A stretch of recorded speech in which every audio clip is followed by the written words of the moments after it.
Hello, I'm Ashley Hemme, Manager of Program Engagement for American Student Assistance. ASA is a national nonprofit committed to helping youth know themselves, know their options, and make informed decisions on post-secondary education and careers. Thank you so much for joining us for today's session, Relationship-Centered Schools, an Emerging Model. At ASA, we're proud to partner with MENTOR, the National Mentoring Partnership. MENTOR's mission is to close the mentoring gap and ensure our nation's young people have the support they need through quality mentoring relationships to succeed at home, school, and ultimately work. In an effort to support schools in developing a relationship-centered strategy, Mentor has developed a consultative process and framework focused on leveraging relationships and mentoring to support students. Joining me here today is Pamela Sivens, a senior consultant with Mentor National, Danny Heller, Manager of College and Career Readiness with Baltimore City Public Schools. And then I also have Danny Byerson on here, an education specialist for student engagement and extracurricular activities with Baltimore City Public Schools. While Danny is crucial to Baltimore City Schools' work, she will not be joining us on this panel for today.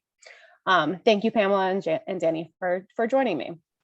I want to open up to kind of the basics here. And I have a question for you, Pamela. What is a relationship-centered approach for schools? Yeah, so at Mentor, we are really, and thank you so much for hosting us at the conference today. So at Mentor, we're very committed to supporting the development of relationship-rich and really relationship-centered contexts. And we really want to help youth and all youth have access to a web of support from caring adults and peers across settings. And this really gives them an opportunity to form empowering relationships, which will help them promote the pursuit of their passions, their skills and interests. It's really going to help them enable their access to and exploration of spaces where they can be pursued. And it's going to help them to overcome personal and institutional obstacles that they may run into along the way.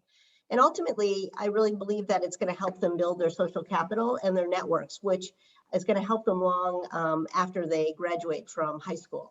And so when we talk about relationship-centered approach and relationship-centered schools, it's really schools and school districts are just essential locations for this work, because this is where youth come every single day. And so that's what we really mean by a relationship-centered approach. Yeah, so that's really interesting, thinking about how to create a web of connections for students. What are the components that make up this framework? Yeah, so we're really privileged to have support from ASA in the work that we're doing. And we're currently piloting relationship-centered schools. And so this consultative process and the framework that we've created really expands on Mentor's 30 years of work focused on mentoring. And at the core of this work, we really recognize that all relationships youth develop and nurture with adults and their peers are outcomes in themselves. And so these supportive relationships can be built during school time and during out of school time. And so we created a framework that for schools and for school districts to use that we believe is data driven, right? We really want schools and school districts to sort of take an inventory of everything that they're doing that's relationship centered, because they do so much that is relationship centered. And I think we just sort of assume that these things are happening, but once you put them to paper, you can really see what's being done. And then you can actually look and see, what data are the schools using that are assessing their school's environment, right? And how do those two things come together? And I just think it's really important that schools see what they're doing during the school day, but then they can also look and see what's going on after school and what's going on with some out of school programming maybe in their communities. And so, when we work with the districts, we really want them to take time to do a needs assessment. We want to incorporate, and we're looking at doing some relationship mapping and having youth also sort of visualize what their webs of support are. We want, when we do evaluation, to be looking at metrics that are really kind of looking at these relationships and seeing, like what are the quality of relationships that young people have? How are they building these networks? What do these networks look like, these webs of support? And I think the other thing is really then how, and ultimately, how do youth use these networks and their social capital to help them reach the goals that they're setting in their school kind of day, and really, ultimately what they want to be doing once they get out of school. And we want schools to be relationship rich. Many already are, right? And this includes mentor rich. So there could be some formal mentoring programs that happen during the school day or after school there. But there are so many opportunities for youth to build meaningful and healthy relationships that matter in school and out, that, you don't want to, these could be a guest coming into the school and just really kind of planting a seed in a young child's mind about sort of what potential, what they could be doing, in the years to come. And so, it's really also about exposure to people, places, and environments, really helping their youth in schools have opportunities to meet people other than their own family within their communities, but then as well as having people from outside of their communities maybe coming into their school community and sharing more about what they do and how they are part of that community. And then, it really is also about, I believe, experiential learning. We want to provide all students with some project-based, competency-based assignments that really provide them some problem-solving activities based on real-life situations. Again, schools are doing this, but as part of their coursework and even some extracurricular work, this would be a great way for youth to be able to reach out and start to build, again, relationships and connections with some people that are going to help them get the answers to maybe some of the questions within these assignments. And then the other thing that we're really striving for within this framework is that it's youth-centered. We want to hear from youth. What do they want in their school that's going to help them feel like they belong there and want to be there every day, and that what they're coming into is not a place that they have to be at, but really a community that they really want to be there. And so, for these schools to thrive, we really believe that there needs to be some, and if you could go to the next slide, that would be great. We really believe that there needs to be some critical attitudes and beliefs and behaviors that really serve as a foundation of being an effective mentor and a caring adult. And so it's helpful to think of these characteristics as contributing to what we're calling a mentoring mindset. It's a way of thinking and interacting that places young people at the center of our work and really allows mentors or other caring adults to be true partners on a young person's journey. And so we believe that ideally in all healthy relationships, people can use this mentoring mindset when interacting with one another. And this is when interacting with youth, but also interacting with the adults in their schools. I mean, this can look like supporting young people's growth and scaffolding by helping them advance, towards really important personal, educational, and sort of career opportunities and goals that they may have along the way. And it's just being really aware of those personal, educational, and career kind of goals that young people have. And so, if school staff and volunteers could be trained using a mentoring mindset, as part of some professional development, and using this mindset really in every interaction that they have with youth and their fellow adults in and out of school time, I think it would be just amazing. And if you go to the next slide, I can expand on what we're talking about with the mentoring mindset. So it's really, when you're interacting with one another, you want to be intentional with every interaction, right? You want to really kind of see that person that you're communicating with. You want to be supportive. I've got you. You really want them to believe that, we're there to help each other. And you want it to be developmental. So I am here to help you. And you want it to be communal. You know, we're in this together. So again, it's about that belonging in that building community within a school building. Yeah, that's really, really amazing. Yeah. So my kind of next question here, and I think this is both for you, Pamela and Danny. We're at AMLE, right, which is focused on the middle grades in particular, but a large conversation we have is how do we prepare students now, like where they're at, what that transition to high school looks like, and then how do we continue to prepare them for the future beyond high school. So how does a relationship-centered approach impact students both at the middle grades level and early high school level as well? Yeah, so I can share this next slide with you, and it comes from the Christensen Institute. And I just think this kind of continuum that they've created is pretty amazing. I mean, and this really begins with youth from elementary school through high school, so that those middle school years are just really crucial, right, as we all know. And this is really showing how these relationships, that youth can really benefit from caring and supportive relationships.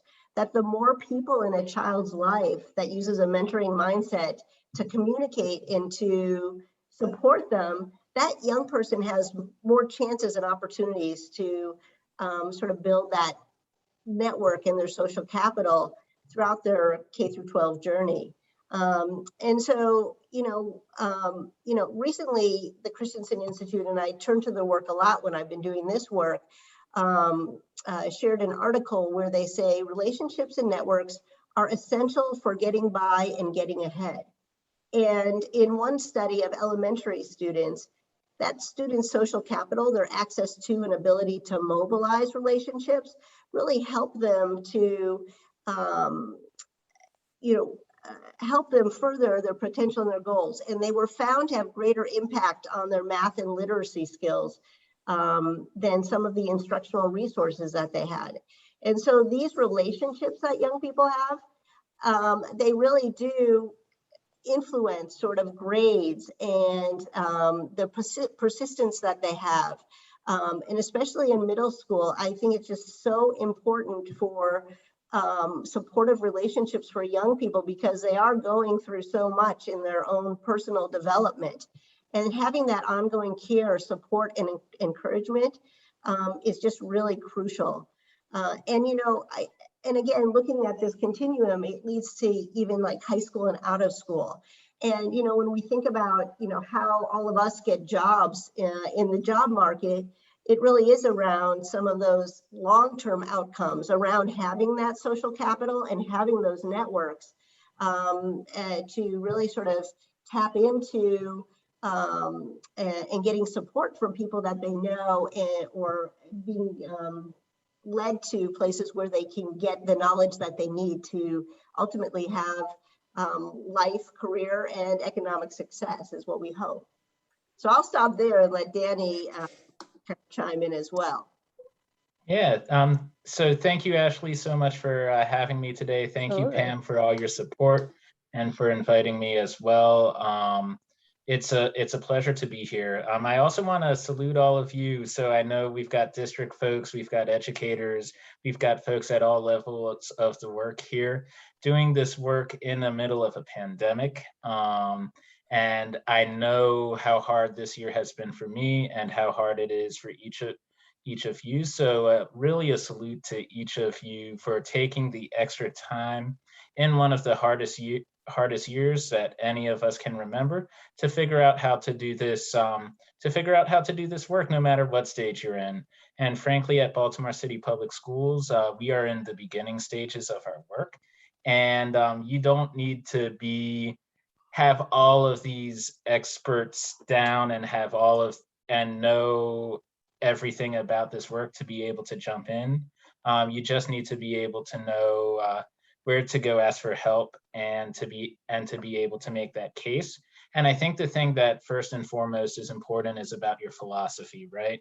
So, and the intersections of those philosophies. So when we talk about the Baltimore City Public Schools work, we haven't done and don't do and won't do everything that Pam said, but I think they like our work because we've done some of it well, and we've done some things that make sense for us, and we're just making it work. So for the middle grades and ninth grade in particular, when we talk about our philosophy and what Baltimore City Schools is looking for in particular, we have a major ninth grade initiative at Baltimore City Public Schools. There's research out of the University of Chicago that shows that attendance, behavior, and grades in the ninth grade are essentially predictive of graduation and where students end up in their post-secondary, even as far back as the first quarter in ninth grade. And so that data has driven us in doing the ninth grade initiative. And when we thought about where to start our mentoring work, and in the next question, we'll take a step back and talk about our philosophy as a whole. But when we thought about which would be our first district-run program, we went through the design lab process from Mentor National, and we really decided to play to our strengths and play to our beliefs.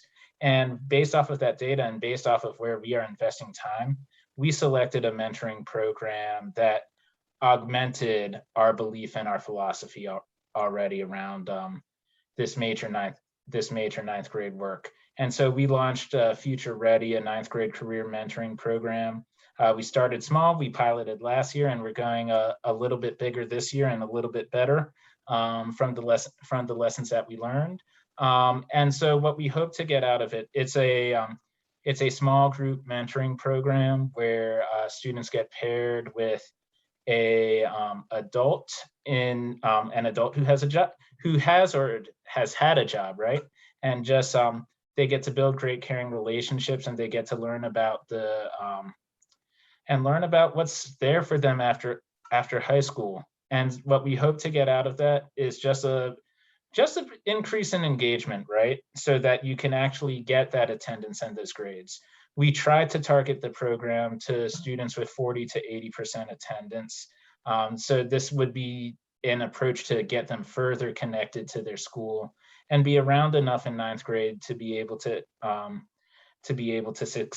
succeed well. And it's not the end all be all. We believe that all students deserve an adult, and all students deserve to have a plan in the College and Career Readiness Office. And this is a part of that. We're not promising with our one program all of the outcomes that we all seek to change as educators, but we just hope for this group of students, they get to being connected with a caring adult. We hope that they're able to, it helps them have a more successful ninth grade year, and hopefully those long-term outcomes will follow. That's interesting. Thank you, Danny, for sharing. So I can hear a little bit about why a relationship-centered framework really fits with what Baltimore City Public Schools is doing. And your Future Ready program is amazing in what it offers ninth graders. What kind of changes have you noticed for students so far? How are they how are they reacting to the program? You've kind of talked about what you're interested in outcomes. What have you kind of seen so far? Yeah, so we just launched our pilot.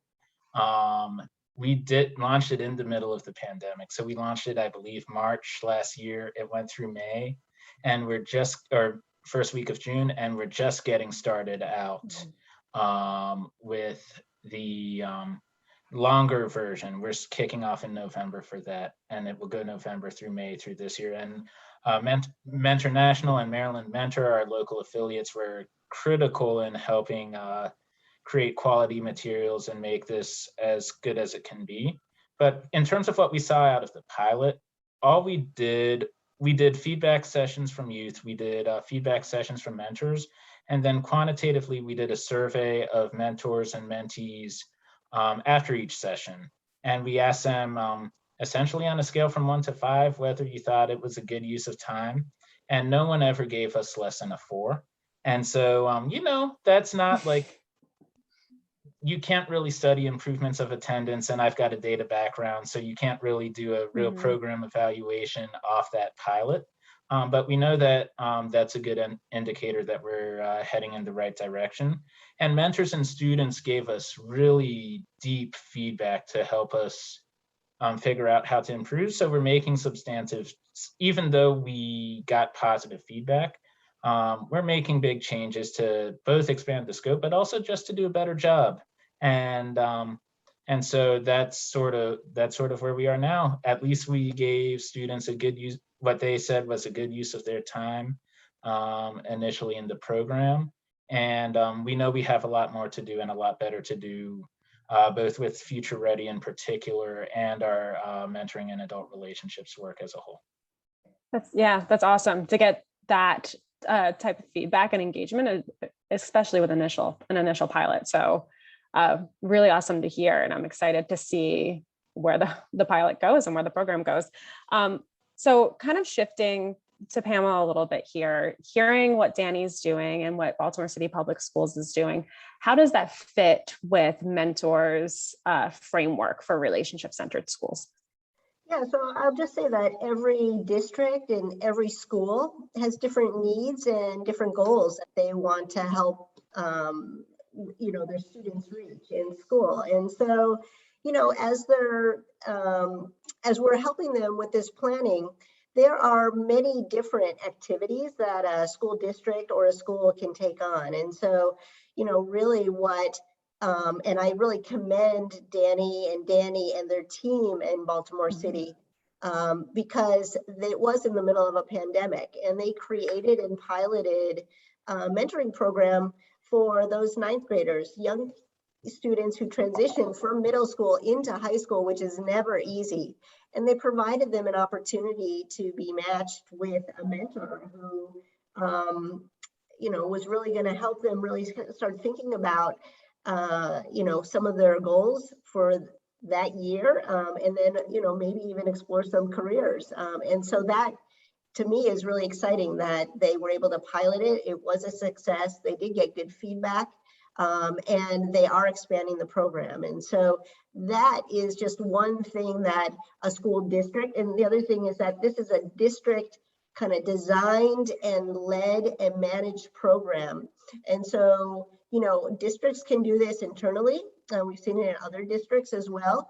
Or you can bring in community partners to do that. And I know that Baltimore City Schools has a lot of community partners who are also supporting their young people with a variety of mentoring programs and other programs. And so these are things that schools and school districts really need to think about when they're thinking about how is everything that we do, the structure of the school day, the policies that we set in the way that we kind of carry them out with our young people, the extracurriculars that happen, how we engage families.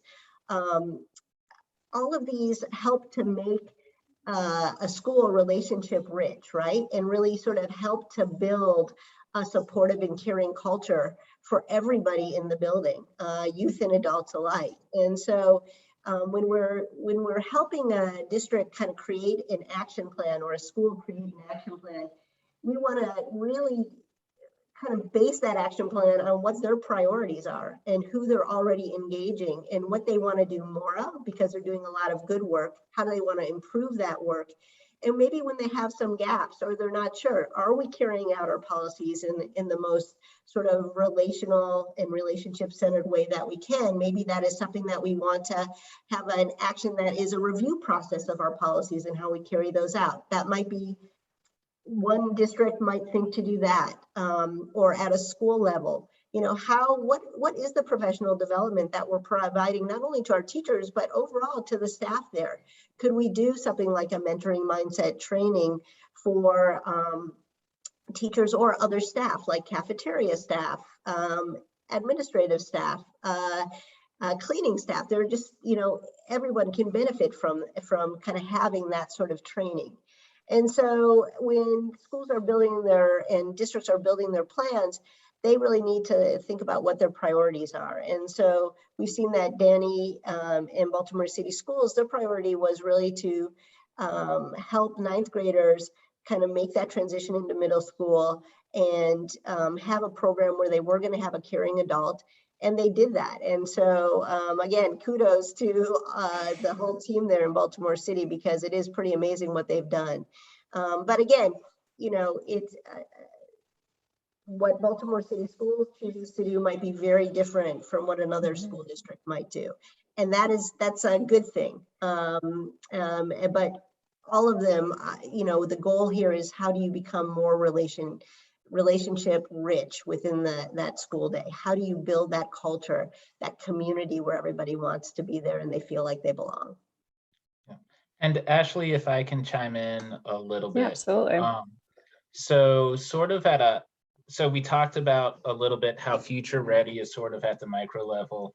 I just want to share a little bit sort of about our district and the philosophy and where we're going and sort of how we went through this process for us. So at a high level, Baltimore City Schools has a blueprint. There's leadership, there's literacy, and there's student wholeness. And so and in that wholeness bucket, we've done a lot of great work. So I sit in the College and Career Readiness office. We have a whole wholeness office, which is where Danny sits, Danny Byerson. And they have already done work to have student wholeness rooms focused on restorative practices. And they've done a whole bunch of professional development for adults, both on adults SEL and student SEL. And they have really led the way in making sure that, or in helping support schools in making sure that students have positive adult relationships with staff, which is a big part.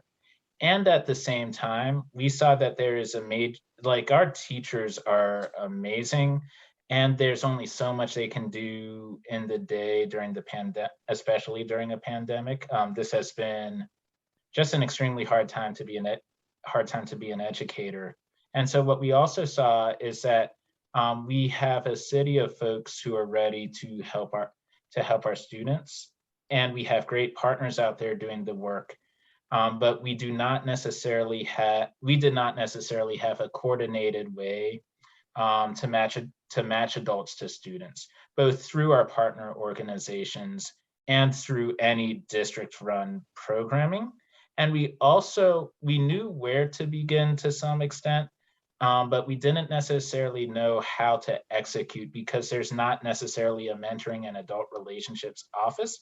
Mentoring and adults relationships is all of our work. So college and career readiness is essentially great trusting student and adults relationships, and then you put an advising practice behind it, right? Wholeness is about your relationships. It's really all of our work, but that means having it sit in a coordinated way is really hard to navigate the district processes and the bureaucracy, especially when you think of the blocking and tackling of everything that you have to do, right? Recruiting mentors, looking at all your partners in a coordinated way, getting them through fingerprinting processes, vetting curriculum and partnerships, procurement. There's a whole lot of really difficult things that you have to do in the district, aligning it to our multi-tiered systems of support framework, and that team has done an amazing job. And we have a student learning plan initiative, right? So with all these different initiatives and all this great work happening in different buckets, we sort of saw a need to coordinate that matching process. And navigating the bureaucracy at city schools to do that was really hard. So where we started was actually after getting pushed from our colleague Sadiq Ali at Maryland Mentor, we figured out that we needed a design lab process. We needed to see how it was done in other districts. And I think we saw examples from Kansas City and Fresno. We needed to see how this could work for us. And so, and we needed to build the muscle of actually being able to run a district-run program like some of these other districts had done, which is where the idea of Future Ready came in. So the result of this work is we're currently hiring a mentoring and adult relationships team that will sort of be the hub of this matching process. But it's really important to have your champions there, right? So I had many other duties as assigned. Mentoring is not my main job. And so to get to that point, we got enough people who cared enough, who had a little bit of time to just keep moving this inch by inch to the point where we can have a team a team ready to go through. So it started for us really in recognizing that gap. We've also done a landscape analysis of our local partners and our programs, and we've looked at our data. So Future Ready is hopefully one of the programs that we will do. We have some ideas of what we will do next. And we also now have a place where like we can talk to the partners and share what they need. And it's like, great, we know this is a high quality partner serving 25% of the students in these 6 schools in this way. How do we serve the other 100? We have this one serving these schools. How do we serve all about 160 of our schools and the students in those schools at the scale that we do it with the students that we need it most? And so like with the landscape analysis and our student data, that will hopefully guide what we do next. So I hope that, so it really started with a core belief in student wholeness and that all students have a caring adult relationship. Dr. Santelises harps on relationships, seeing from that philosophy a need to have a coordinated way, getting help from people who cared and from people who had expertise to figure out how this could work for us, and then building that muscle to run a district-run program to see if that's something that we want to do. We did that district-run program based off of our current 9th grade initiative. And then last but not least, we now have this team to sort of hopefully take this to a newer level and coordinate as this work moves forward. So that's sort of how the framework looked for, or at least, I don't even know if it's executing the framework. That's just how we saw the work and how we leverage Mentor. And we really needed their help in building our own program, especially Danny had done that work, but I had not done that work before. I'd just seen the need. So really, for those of you out there, finding your champions who can help bring this through, finding help where you need it, and just getting a little bit out of everybody to keep it moving, and hopefully it can turn into something bigger, which is what our district saw in investing in this team. And I think within that mentor consultative process too, that design lab piece, bringing those champions and those people who are just really concerned about the young people in the district was just key to having that dialogue and really exploring what they could do. So the fact that Baltimore City has this team with it at the district level that's going to be coordinating a lot of these relationship-centered activities, mentoring programs or other activities, I think is just going to be a big positive opportunity for them to sort of take what they did and just take it further and just realize that this is a process that doesn't happen overnight. And so those kind of short-term wins and those long-term gains, again, to me, it all leads to what is happening in those school buildings in terms of having a place where young people feel like they belong and that it really is a community and that they're growing together and developing together. And they do have each other's back, right? And so there's a lot of intentionality that's involved with that. And that design lab that we did, it just brought those people together for, a good, we had 4 2-hour design labs. So that's 6 hours of work that people committed to. And really was able to then sort of create that sort of the game plan for them moving forward, so that, that game plan, no matter who is sort of managing it, they've got that core group of that team now that's going to be kind of taking that on and sort of leading the effort. Yeah, and the last thing I'll say is just bringing in people who have different sets of expertise, even with this team. So like when we did our mentor training and we developed ours, we used the best practices from Mentor National and Maryland Mentor to be able to get that.